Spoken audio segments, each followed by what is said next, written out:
Velkommen til Davinci Insight. Her dykker vi ned i nogle spørgsmål, som vi har fået fra vores kunder, både inden for 3D-print og produktudvikling.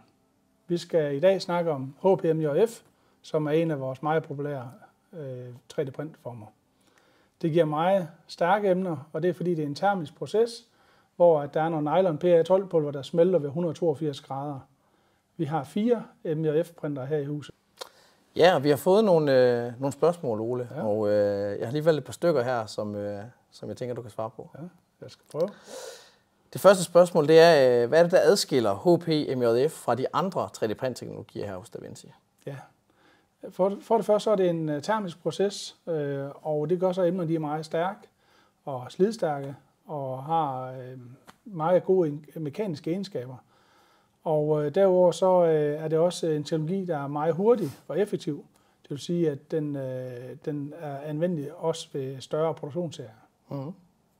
Og et andet spørgsmål, der er blevet stillet her, det er, hvordan er styrken og holdbarheden sammenlignet med sprøjtestøbte emner? Ja, det er ret tæt på sprøjtestøbte emner, fordi at det netop er en termisk proces, og pulver det ligesom smelter sammen ved 182 grader. Så det kommer til at minde meget, de mekaniske egenskaber minder meget om sprøjtestøbte emner. Okay.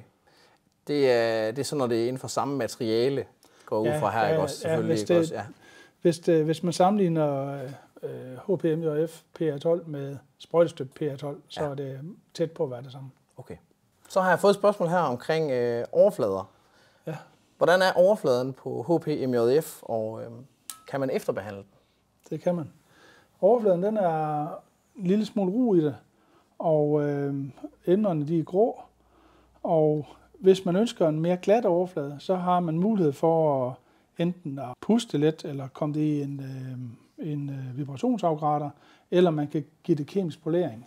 Og kemisk polering, det er en proces, hvor der er noget ætsende væske inde i kammer, der så glatter overfladerne ud. Og udover emnerne, de så er blevet sort af den kemisk polering, så er de faktisk også, og mere glatte, så er de faktisk også blevet en lille smule stærkere. Det vil sige, at de mekaniske egenskaber bliver faktisk bedre af, at det bliver kemisk poleret. Ja, det giver lidt mere en sej overflade. Ja. En anden efterbehandlingsmetode, det er, dip dyeing, hvor det bliver, indfarvet. Og det kan man så gøre i HPMJF, fordi udgangspunktet det er gråt. Så kan man så gøre det i de mørke farver her, og her ser vi, at det er blevet indfarvet i en sort væske. De lyse farver, dem kan vi ikke indfarve, fordi udgangspunktet her er gråt. Så der skal man over i SLS i stedet for, hvor emnerne de er hvide, og så kan man også indfarve i de lyse farver. Og så tror jeg lige, jeg har et sidste spørgsmål. Det er, hvor store serieproduktioner kan man lave i HPMJF? Altså, hvor længe giver det mening at blive i en teknologi som HP? Jamen, det er nok den teknologi, 3D-print-teknologi, hvor det kan svare sig at lave de største serier. I Davinci har vi lavet en serie på 120.000 emner, og det var godt nok nogle små emner, men det er en teknologi, fordi den er så hurtig og effektiv, at man godt kan lave lidt større produktionsserier. Okay. Så med nogle større emner og måske lidt mindre komplekse emner, nogle 100 emner, og andre tilfælde, så er det flere tusind emner, og vi har så lavet op til 120.000 emner. Så i sidste ende, så kommer det ligesom til at gå ud på at kigge på kompleksiteten og mængden og størrelsen. Så det er faktisk sådan en bedømmelse af mange parametre. Ja, så det er ikke så nemt at sige. Det er ikke så nemt lige at svare på. Man kan sige, at den største forskel her i forhold til sprøjtestøben, det er, at vi har jo ingen værktøj her. Så der er ikke ret store investeringer. Så man er ret hurtigt i gang med 3D-print. Ja. Men på et eller andet tidspunkt, så bliver produktionen formentlig for mange, i hvert fald hvis det er millioner emner, så kan det ikke svare sig at blive 3D-print. Så går man over i sprøjtestøben for eksempel. Så du slipper for den store udgift på værktøjet til at starte med. Til gengæld har du en dyrere emnepris.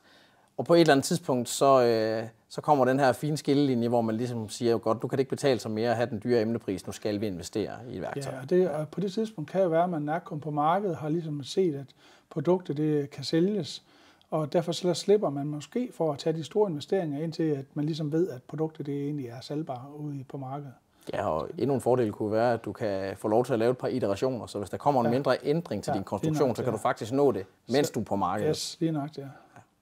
Det gør man i prototypefasen der, og det er der 3D-print er rigtig stærkt. Ja. Ja, men hvis I vil vide mere om 3D-print og HP, så er I meget velkommen til at kontakte os, og så kan I komme ned og se vores maskiner køre. Vi ser frem til at høre fra jer. Tak. Hej.